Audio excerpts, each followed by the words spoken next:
Welcome to Under the Microscope. I am your host, Jenny Germano. Thanks everyone for joining us. Today's episode, we are doing my favorite, which is the Cannabis Operator Series. And before I dive in, I'm just going to give a little background about myself. I started in the cannabis industry in 2009 here in Colorado, running vertically integrated cannabis operations. And in 2015, I founded my company, ICS Consulting, and I help operators navigate the regulatory landscape across the United States. Let's everyone give a warm welcome to our next guest on the Operator Series, Tucker Holland. And Tucker is the partner and CFO of Entourage Cannabis in Eugene, Oregon. Welcome, Tucker. Thank you so much for having me, Jenny. Yeah, I'm so happy to have you on. One of our mutual friends referred you, and I'm super grateful to Andy for that. And so, why don't you go ahead and give folks a little bit about your background, what you did prior to coming in cannabis? Yeah, perfect. I have a pretty unique story. So I was a football coach and a high school chemistry teacher Oh, wow. before I got into cannabis. My career path before this, I lived in Oklahoma and I was going to teach high school chemistry and work my way up to a head football coach and maybe even an athletic director and kind of build a dynasty in Oklahoma for football until my brother approached me about his idea and plan of starting a cannabis company. And he asked me if I knew how to make extracts. And I had basically just graduated with my chemistry degree and knew exactly what to do. And so we looked into it and decided, you know what, let's go into business together and start a cannabis company. I love that story that you were a football coach and working with young kids, and now your brother approached you about starting this business. Who would have thought a chemistry degree would come in handy for cannabis extraction? Yeah, it was pretty wild. I like to say my brother has the street smarts and I have the book smarts because he spent a lot of time in California and Hawaii and doing different grows and working on farms out there. And it ended up being a really great partnership where, when he came back and pitched the idea to me, he had this grow knowledge that he could Wow. grow the product and then I could extract it, and ended up really looking like a great business model. But yeah, it turned out to be pretty lucky. I was one of those people that actually got to use my college degree. Did your brother originally have the vision, or did you guys sit down and talk about what you were interested in applying for the license, or did he have it already built out in his head, what he wanted to do? Oh yeah, my brother's the visionary for sure. So he's been that way for our company since the get-go. Yeah, when we first started, we were just honestly looking for states that we could move to and begin an operation. A lot of states had strict rules about residency and different things at that time. And so ended up in Oregon just through a series of relationships where he was able to get a job at a dispensary. So we had an into the industry just through a job. And then we started as a medical licensee, growing for some card holders in Oregon in a small garage grow, and just started really small and just systematically began to build out from there. But actually, when he first moved out to Oregon, I was still teaching. And so I had to finish the school year. And I didn't just up and leave in the middle of the school year. So I was sending rent payments. I was sending money just to try to help out as much as I can since I couldn't be there in person, trying to send whatever extra money I had at the time to support my brother and some of the other people that were there at the time. He's always been the visionary. He's been the guy that kind of looked at what we had and the resources and found a way. He was the first one to move out here before. So yeah, he's definitely the visionary. That's wild. Originally, he was the caregiver model on the medical Yeah. side, the patient Yeah. caregiver model. When it went adult use, did you apply for the adult use license, or did you also have a commercial medical license, or you just went straight adult use? Yeah. It's a pretty crazy story. We had a medical grow in Sun River in Oregon, which, if you don't know the area too well, that's on the east side of the Cascade Mountains. We opened a dispensary with the dispensary chain that we were working with, opened a dispensary in Cottage Grove, which is on the other side of the mountains, which is about an hour and a half drive. And through that, met a relationship that we took over his grow in that location and built our first processing lab in that location. So that was 20, 2016, Oh, wow. 2015. And so when I first moved out here, we would every morning wake up 3 a.m., 3:30 and drive across the mountains to go manage the grow here. And first day I was putting drywall on a building to build out our lab and everything. And then I started open blasting. At that time, that's what it Oh, was. There yeah, there was wasn't no closed closed loop loop. systems or Yeah. anything. And they pretty rapidly came out with some very small models at that time. Oh, I'm trying to think. It was Terp something. I'm I sure can't even everybody was remember. using them in Colorado too. Yeah. Yeah. So a tiny little closed loop system, but we would spend the day working on the grow, doing some small extraction, and then drive back over the mountains and manage our grow on that side. And just insane hours, tons of miles on the vehicles until I was able to get a house on that side of the mountains. And then we were able to split up our labor and everything. And we did that for about a year and a half, 2 years. Whew. And until in 2017, we were able to get our license, but that was in Eugene. So Cottage Grove is about 45 minutes outside of Eugene. And we had to move our whole operation to Eugene because the location that we were at for medical was in the neighborhood and it wasn't in the right zoning, and the city wouldn't give us the land use compatibility statement for that area. So we had to completely move our whole facility, everything into a new city and a new building. And that was when we really did our first major build out, was in 2017. Other than that, we kind of did smaller things or using stuff that was already built out. And a lot of people who maybe with the flatlanders, as you remember when you lived in Oklahoma, how flat Yep. it could be. Driving, my gosh, you had to go over mountain passes. Some people have never been on a mountain pass, or maybe Yep. they've been on a pass, maybe a mountain pass in Pennsylvania or somewhere on the East Coast, but like the Rocky Mountains or the Cascades, those are some big mountain passes. Yep. And in the winter, they were indoor grows. So we were growing all year long. And for at least one winter, it didn't matter what the weather was like. We had to get over and back Holy every day moly. to make sure we were taking care of everything. Plants don't stop growing. That was an intense time Oh, in yeah. our Especially if startup. it's snowing, if you're in the middle of a bunch of snow. And I'm surprised you probably didn't sleep in the grow a couple times, or maybe you did. I'm Maybe you sure we had a, did. I'm I'm sure you sure had we a did. cot and you were like, oh, I can't get over the pass. I'm sleeping on this cot in the Yep. grow. Wow, that is really interesting. And so when you moved to Eugene, is that when you went into adult use? Yes. So we moved to Eugene, got our adult use license, and we closed those other two. We Okay. no longer had the operation, the small garage operation in Sun River. And so once everything was consolidated into one area, one building, and that building is the one that we're currently in. So we've just expanded within that building. But yeah, we got our adult use license in 2017. We were one of the top first 10 in Oregon for processing, something like that. Wow. And yeah, so and been doing adult use since. That's such a cool story. When did you end up moving to Oregon? You said probably like in Yeah, Oregon was 2016. 20. I think Chad came out and at the end, he has a pretty cool story. They moved out in a snowstorm in 2014, and I came out that summer of 2015. Oh, it's definitely different than Oklahoma for sure. I'm Yes, sure. I mean, yes, look, Oklahoma is beautiful too. I grew up in the Midwest and lots of trees, right? Lakes, all that really fun stuff about the Midwest, but the Pacific Northwest is a completely different it's really hard to experience.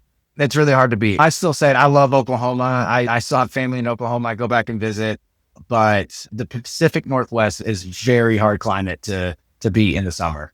Yeah, I thought about probably 1,000 times moving there. I'm not a big fan of rain and humidity. Yeah, you get the trade off. The winter can be, I'm sure. a drag, but the summers are Yeah. just almost impossible to beat.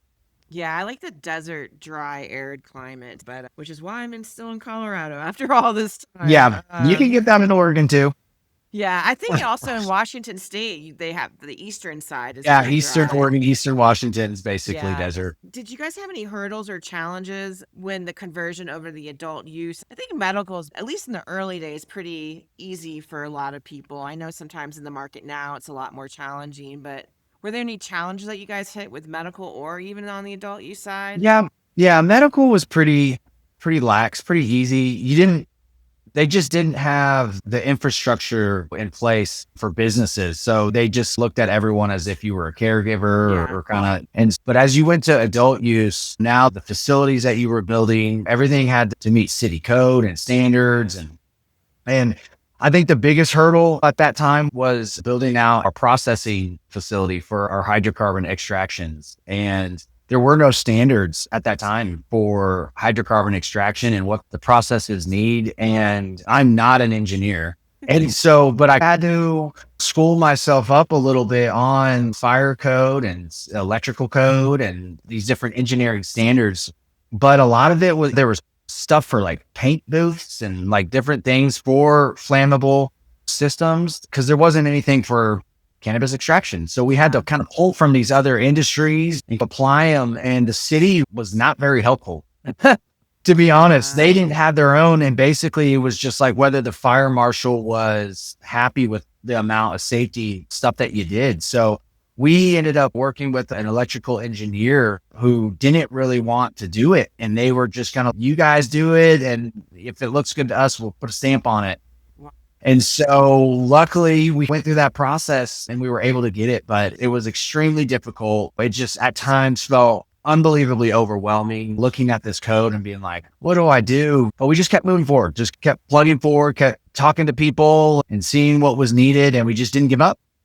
And that was the mantra that we always had. We're just going to keep trying and keep going. Yeah, I feel like everybody in the cannabis industry, that should be their mantra is to not give up and to keep going because there are so many challenges that you're faced with. And especially in the early days too, because a lot of these states are local municipalities and regulators and the fire department, they're like, what the heck is this stuff? And in the early days, everyone was doing open blasting. And then it took a couple people blowing themselves up. And then all of a sudden they were like, nope, can't do that anymore. And then people had to have blast proof rooms. And some people, if they want to work in a big city like Denver, and maybe this is the same for Eugene or Portland, the fire department really gets heavily involved in these build outs for the extraction labs. But when you get further out into these rural areas, like in the middle of nowhere in Colorado, they don't even care.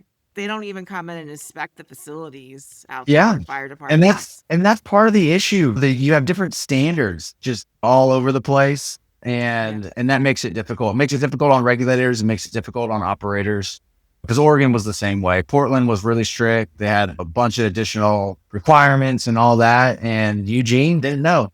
And even so I felt like we had it easier than a lot, but it's all tightened and standardized more since that time.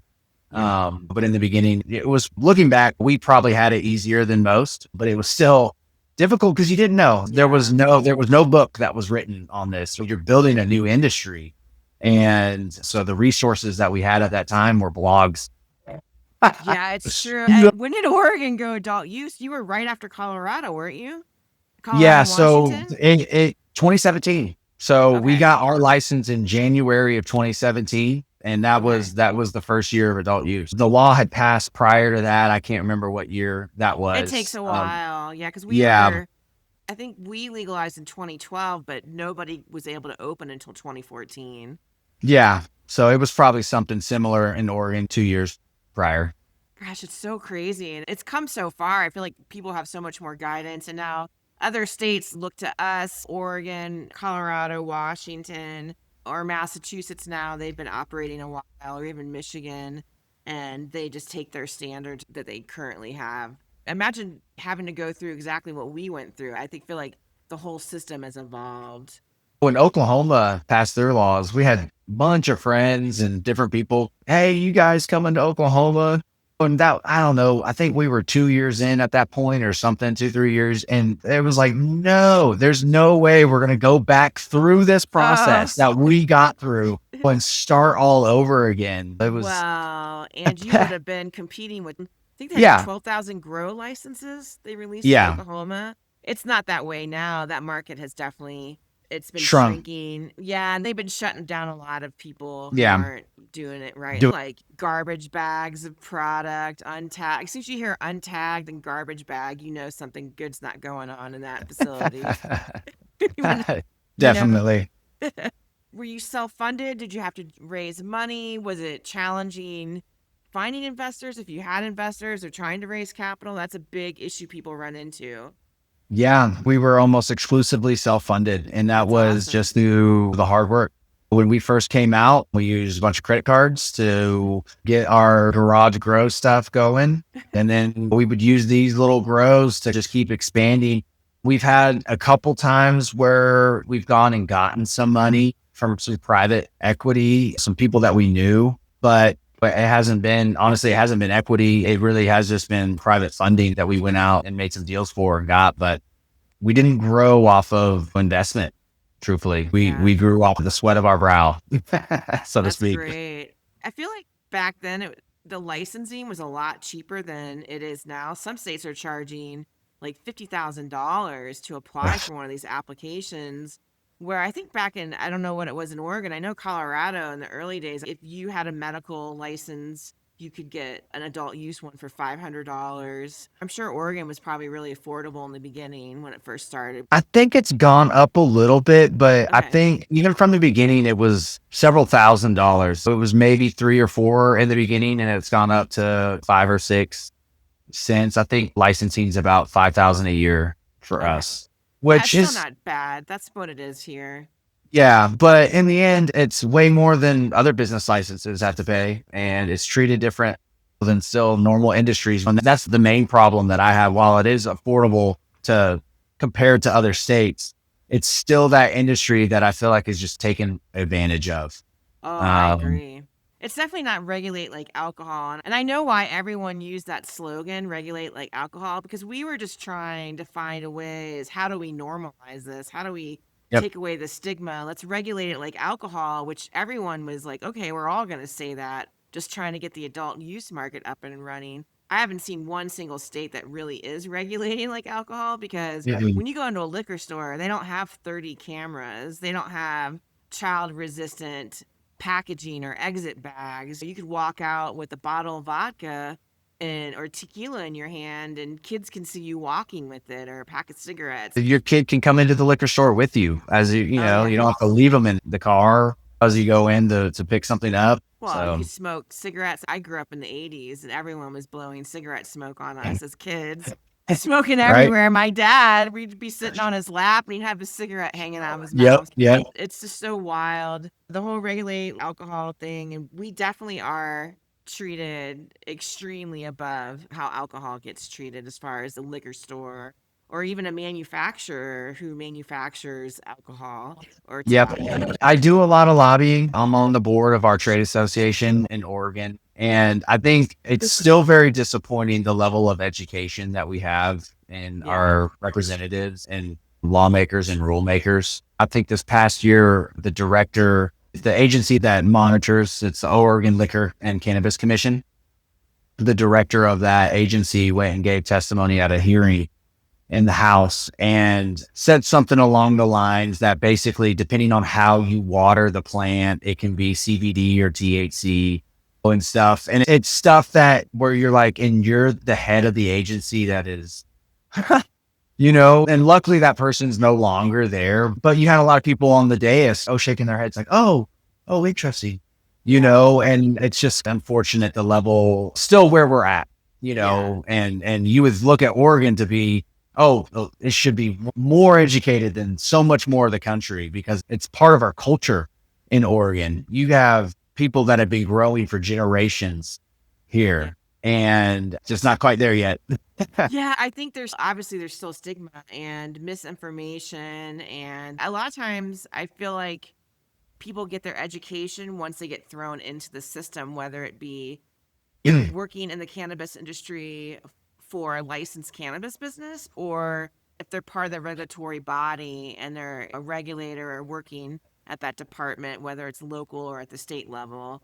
And I think Yes. and it just depends like how much are they really educated. I feel like in Colorado for our employees are still not as educated as the rest of the country because we don't really have a lot of training requirements where some states they have to have 8 hours of training or 5 hours or responsible vendor is mandatory, where for us it's not mandatory. And yes, I think we've come a long way and we're definitely growing up as an industry, but we still have a long way to go. I feel like we have many iterations ahead of us of maturing as the industry, and then everyone who services it, whether that's the regulatory body, the government officials, or people who work in it, or just ancillary companies and non plant touching businesses, Yep. banking. I love Yep. that you do the lobbying for your state. I think it's really important. How has the brand developed over these last year? Essentially, you really started dipping your toes in 2017. Yeah. How much has the brand evolved over all this time?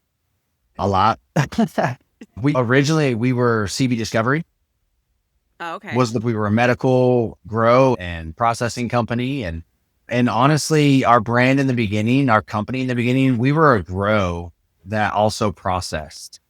And so as we get into 2017, end of 2017 into 2018 was the first major crash of the Oregon market.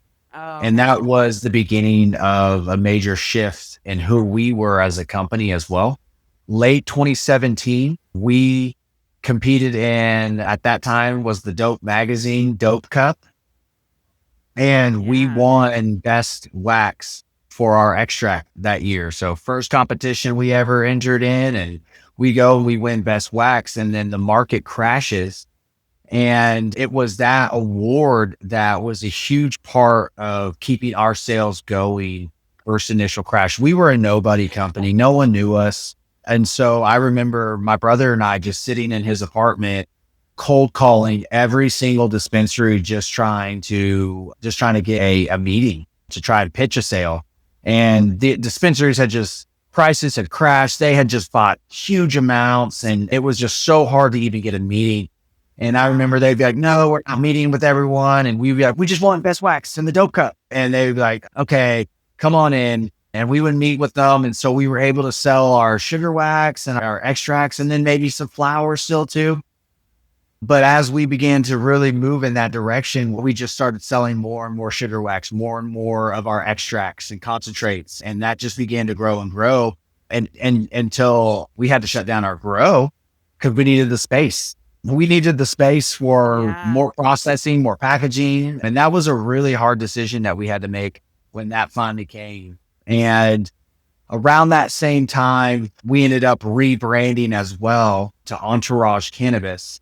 And that was obviously an effort. We weren't a medical company. We didn't only do CBD. So CB Discovery didn't fully represent our Yeah. beliefs as a company. And so we rebranded as Entourage Cannabis, which was a tip of the hat to the Entourage Effect, which is the driving philosophy behind our products, and what we believe in is the best for the consumer. We believe in natural products, natural ratios that are grown within the flower. So as a company, we don't alter those. We don't take terpenes out or add terpenes back in or do steps that changes ratios that were already naturally in that plant. We don't do any distillate products. It's live resin, it's cured resin, live rosin. And so we really stick to that true profile that is in the plant from the beginning. And we believe that the entourage effect that provides is a superior medicinal benefit as well as the superior recreational benefit.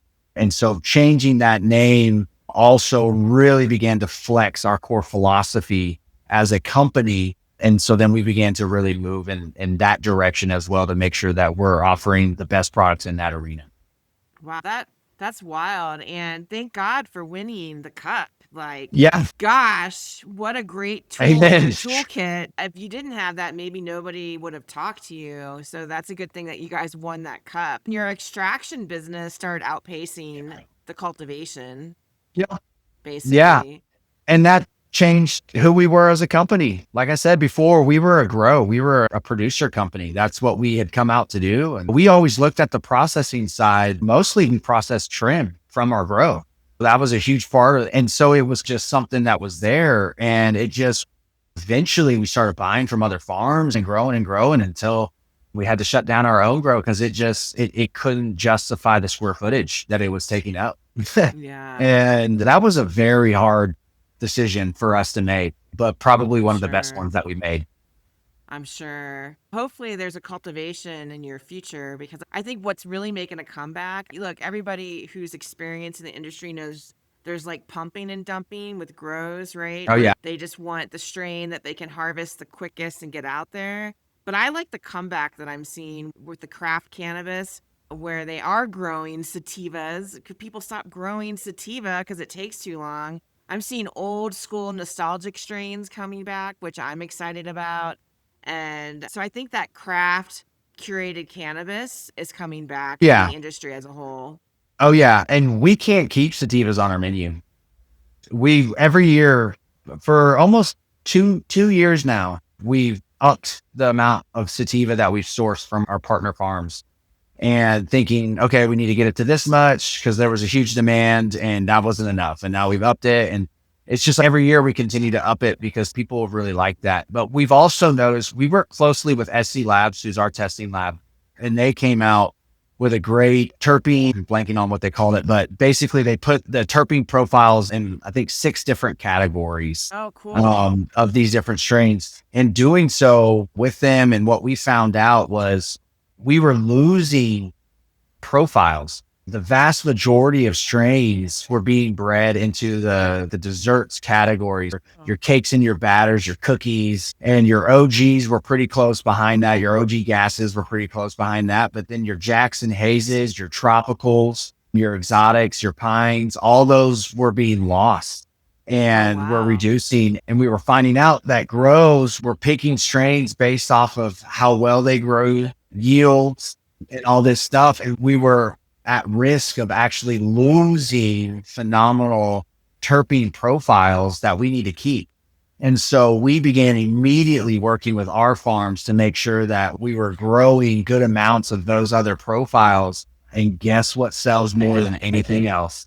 Yeah, those. These profiles that other people Yeah. don't have. And so it's been very interesting to see that dynamic and see that change and to be able to actually work against what the industry is moving towards. And so hopefully other people actually, Dessert kind of move. profiles. So Yeah, much dessert, tropical stuff out there. it's much worse in Yeah. the rosin. Rosin is Oh, it's one profile almost. Like those desserts, it's 90% of the strains are within a oh singular gosh. terpene profile. And I think that's the biggest weakness with that category of product. But it's a great product. It's clean and all that, but we need to find ways to hopefully breed other terpene profiles into that category. I'm glad you brought that up for anyone who's listening, whether you're a cultivation facility or processor. Running these tests on your terpene profiles, it's really important because I bet you people don't even realize what they're losing out there regarding terpenes. Pine, oh my gosh, that pine terpene, that's amazing. Give me Yeah. pine and gases like Yep. OG all day. Rare. We just call it exotic. It's if you can find a high pining strain, like you better keep that because it's so rare to really find that. And when it's it's one of the top 3. You can find some that have pining in it, but for it to be the major terpene in that profile, it's very rare. Oh gosh, that's so cool. I feel like the industry, we need some more terpene education for Yeah. everyone. And just rosin, you're picking off a trichome structure because you're doing the wash. And so there's a very limiting process. And I think unfortunately, with the trichome structure, you're also getting a narrow band of terpene profiles. And because you're not going to wash something that is unaffordable, if it basically just doesn't wash, you're not going to continue to wash that strain if it's not affordable to wash it. And so on accident, because we're picking strains for this criteria, we're actually eliminating all these others unintentionally. Mm. And I think that's why it's so selective. That's a genetics and a breeding thing, a challenge to toss out to these breeders out there is finding ways that we can get that trichome structure, but with other terpene profiles as well. And is it different between the live resin and live rosin as far as the terpene profiles? Yeah, live resin is much more broad, so you're not restricted by trichome structure. So with the resin, you can extract any of those strains and you can get the good yields. So now at this point, it's just trying to get the growers to grow the longer maturing genetics and stuff like that. But yeah, unfortunately, the rosin is just a little bit more selective. And so where resin with the hydrocarbon, it just isn't that. You don't have that issue in that. So Yeah. usually that's With us, it's does it wash? And if it doesn't, then it can just easily go to the resin side because we'll get great product out of that.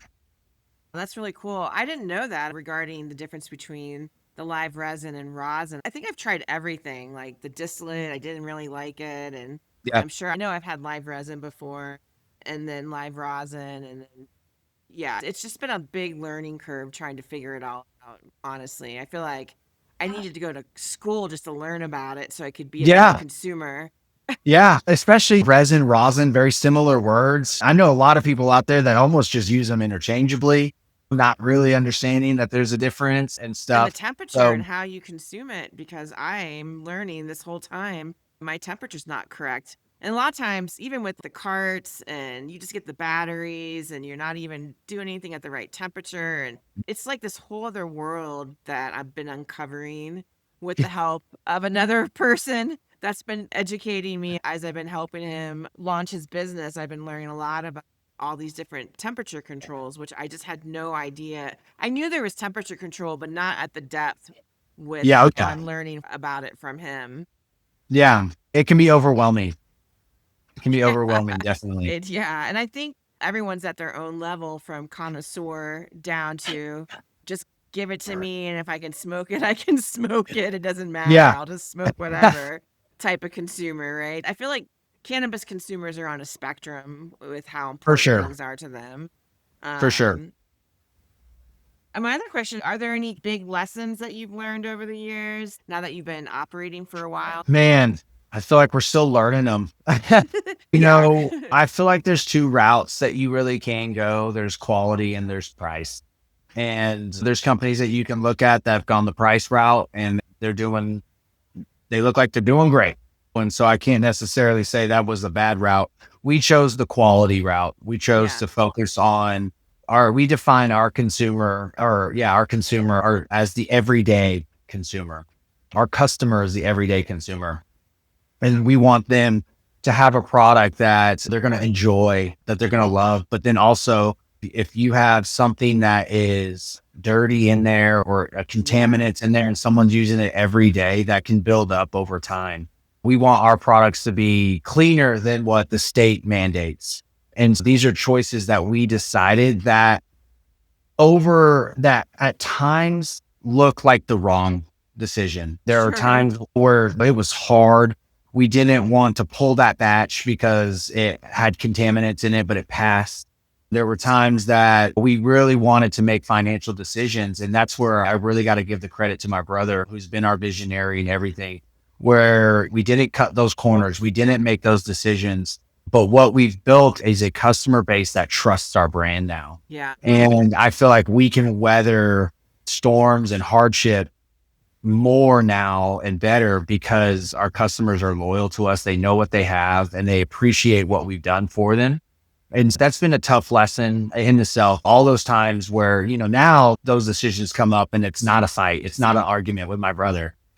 We know we've seen the benefits of making those decisions in the long term. And so really, I guess the moral of that is it's really easy to make decisions for short-term gain or short-term benefit, but what's it going to do to your long-term brand? Yeah. What's it going to do to your long-term plans? And especially in tight industries and where you're hurting and you're struggling, you really want to make those short-term decisions. But if they're going to blow up your brand or do something negative for that, you might just be kicking the can down the road. Gosh, that is so true. I love that you guys decided to take the quality route and not to do shortcuts. It's so easy to be pressured by all the stressors of running this business. And I think operators, they feel that pressure every day. Yep. And I think sometimes they feel they have no way out but to cave to the pressure, which is my next area when I want to talk about is the price compression. With the price compression, obviously, everybody knows the Oregon market got hammered by price compression. And through all that, I'm sure you were challenged, right? Because you had to Oh yeah. decide, are we going to bow down to this price compression beast that's annihilating everyone? How long did that take to build up all those customers during that price compression battle? I'm sure you stay at a price point and that's where you guys stay. I know the challenge is out there is dispensaries are like, oh, can we get it for this? We want to discount your brand. They want to keep discounting you. So how are you battling all the dispensaries wanting to discount product all the time. Oh, All the every year. operators out there. Every year they do the reviews and they come back and they're pressuring us to reduce our prices and they say we could sell more at the discounted price and all that. And there's confidence in the fact that we know our numbers. Yeah. We've been in this long enough that we know what it costs to run our business, and we're not a charity. We have our own employees. We have people that rely on us, a lot of people now and their families, and our partner farms that we work with and their families. And everyone's got to make money and survive. Yep. And when you really look at it from that perspective, it makes it a little bit easier to hold that line, but it also makes it easier to hold that line when your customers walk into the store and they don't find your product and they leave. Honestly, that change really truthfully only happened in the last probably couple years. So where we finally really got that trust and got to that level to where we could tell dispensaries no, and they may stop buying our products for a little bit, but it was only for a little bit until they had enough pressure from their consumers in their area or they lost customers that they came back and said, okay, we'll take it. And our consumers recognize that the few extra bucks that they might pay for ours over maybe a distillate card or maybe a distillate mix with live resin card or something, they like the difference. That is a difference that they're willing to pay just a little bit more for. And so our consumers come back and they know our products are clean. They know they're safe. They trust us. And so that took years. That took years to really build that kind of following and that kind of trust in our consumers. And sometimes that took other companies failing and then making the wrong decisions. And so customers would come to us and we took their customers. But yeah, I feel like it's only been the last couple of years. But the compression battle and weight is always there. We're still getting pressure from our shops to lower the prices. And it seems nuts to me because they make less money per unit, even when that happens. But I feel like over the last 2-3 years, the dispensaries became very much more competitive against each other, where it was the vendors for the most of the time. And now the dispensaries are getting competitive with each other. And that's even driving the prices down further. Yeah. So-and-so's doing a sale or they're selling it at this. I need to be doing the same. So yeah, I think it was the same decisions that we made, but the consistency in making those decisions has helped us with the price compression because we were able to draw that line in the sand and not budge from it.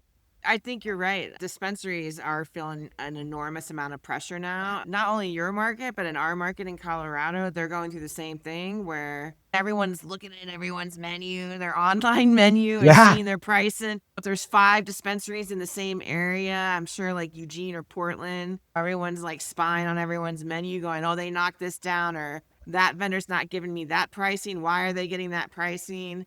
And at the end of the day, manufacturers, processors, cultivations, these growers, they're not banks. They're not charity. They've got to put food on the table. They've got to pay their bills. It's a business for them. People just try to keep undercutting. And it's got to be a challenge because obviously everyone's got to be able to have their business. If you undercut so much, you'll end up going out of business is what you're going to do. Yeah. We've just seen it happen so many times. I can't even tell you how many times I've seen prices of a competitor go down and we're looking at them. We're like, how are they doing this?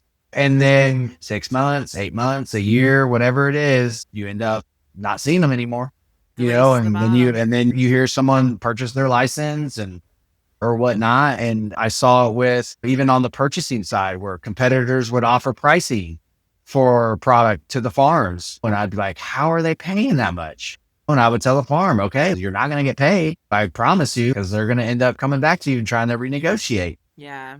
And that would happen. So really knowing what your prices are, know what you can sell your product for, know what you can pay for product.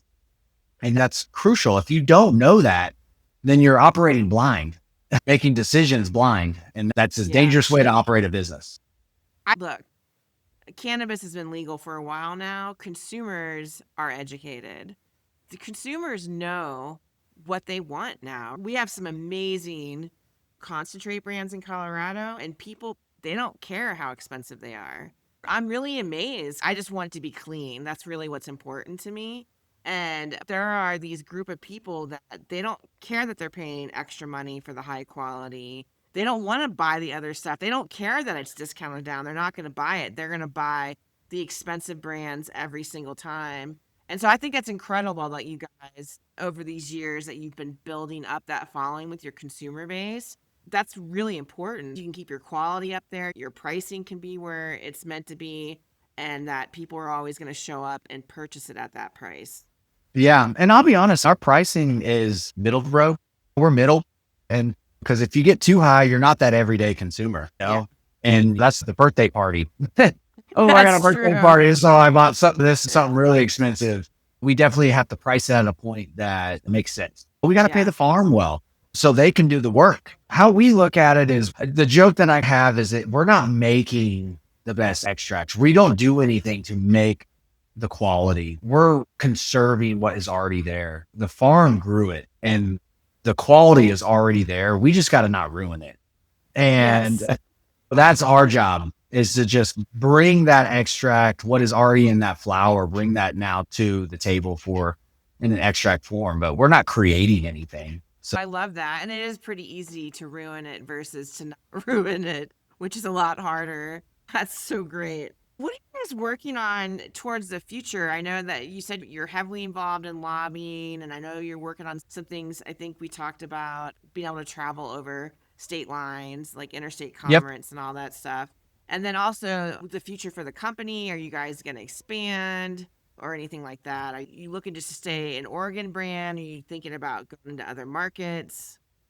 yeah, definitely. There's several things that we're working on. So I'll go through the expansion first. We recognize the quality that Oregon has and what we can do in our extracts and what we can bring to the nation from Oregon. I guess you could say there's the tortoise and the hare. We're the tortoise.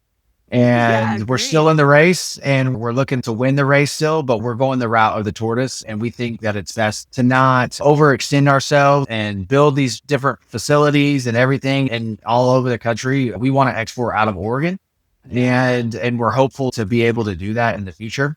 Smart. And so that's what we're looking to do. And hopefully with some of this news that's coming out about rescheduling and some of this DEA stuff, that we might be able to do that sooner rather than later. And we're hopeful. And that's a big part of the work that I'm trying to do with our state. Oregon is an export state. It always has been. And we need our state to recognize the value that we have. The Emerald Triangle, Northern California, Southern Oregon is some of the best area to grow cannabis in the world. And what we can do here is something like you don't see across the country. And when we bring our live resin to other places in the country, people, they can't believe that it's outdoor. They can't believe what we're able to do. And so I'm really excited about that potential. And we're working hard to make sure that happens in our state, works with the federal government or empowers our licenses to operate in both systems when that time comes. The other thing that we're working on, and this is the brainchild of my brother, to be honest with you, but we've developed something that we call the Entourage Effect Score. And that is a scoring system that we're hoping in the long term replaces indica sativa hybrid. And so what it is, it's based off of the quantities that are measured in your normal lab test, your compliance lab tests. It takes the different cannabinoids and the different terpenes and it applies them on a scale, a really easy scale to understand from 0 to 10. And so all those different compounds, I believe there's about 17 of them that are scored right now, but they all have scientific papers out on those compounds individually about their effects. So some of them are sedative, some of them are creative, uplifting, and some of them are mood modulating, keeping it right in the center. And so we break all those compounds up into those different categories. And then based on the quantity of that amount of that compound, the score is weighted and you get a score 0 to 10. It gives the consumer a good idea of where those effects might land. The great thing that we've really seen with this system, we've started to implement it in our edibles and our live resin now. The great thing about it is it's based off of the measured amounts in the lab test. And so a 4, the effects that you get with a 4 will always be the effects that you get with a 4. While you might look and say, hey, a 3 is not really sedative for me. I didn't get sleepy or anything like that. Whatever you felt for that 3 should be repeated. And as a consumer, you can go and shop what score works best for you and apply, because everyone's lab tests, everyone's scoring should be the same.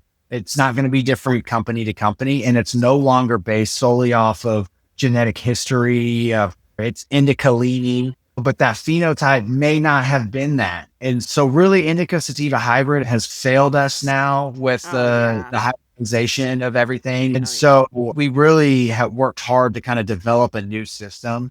And this was really in development for a long time, but we pushed it for our edibles, because right now in the edible community, mostly what you get is an effect, that a cannabinoid or something that has a desired effect. So sleepy, right? So CBN makes you sleepy. Oh, so we're going to give you 100 milligrams of CBN, right? And so that's what our industry does. We get an effect of something and then we isolate it, we juice it beyond what it's naturally made, and we put it in products and cross our fingers and hope that there's no issues with that. With our system, we can still get that desired effect that you're looking. If you're looking and shopping for sleepy, we can still get that desired effects. We just do it with 13 compounds that come from a natural ratio. So we just score our already product that's already made, find one that fits that zone, and then we go market it as such instead of isolating and creating ourselves.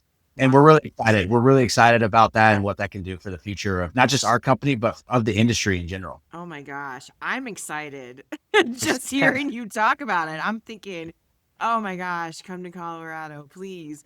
Because as a consumer, and not only that, but educating bud tenders, this would just revolutionize the industry for consumers and everyone who works in it, especially on the dispensary end, because everyone is giving their own personal experience. And Yep. when it comes to talking about how the effects of cannabis consumption and that bud tender selling that product, it's still the Wild West, honestly. Everyone's Yep. method is all over the place and it's crazy. And some people are talking about terpenes. And then consumers, we train them the wrong way. Consumers come in and just say, I just want high THC, right? That's it. If they see something that's under 20% or maybe it's 15% potency, they're like, oh, I don't want that. And then you've got people who want lower percentage of potency and they can't find it in dispensaries because the dispensaries have all this high potency stuff. Yep. So I can't wait for that piece to get worked out. I can't wait I for that to know. get figured out, honestly, And across the country.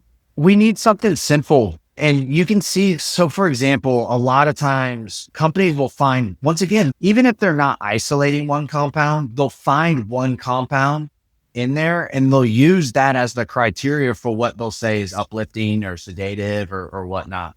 And what we're finding is oftentimes when you have something that scores low, it still has one or two really high uplifting compounds. It's kind of crazy. The plant wants to naturally balance the effects. And so even though it scores really sedative, it still has uplifting compounds in its profile.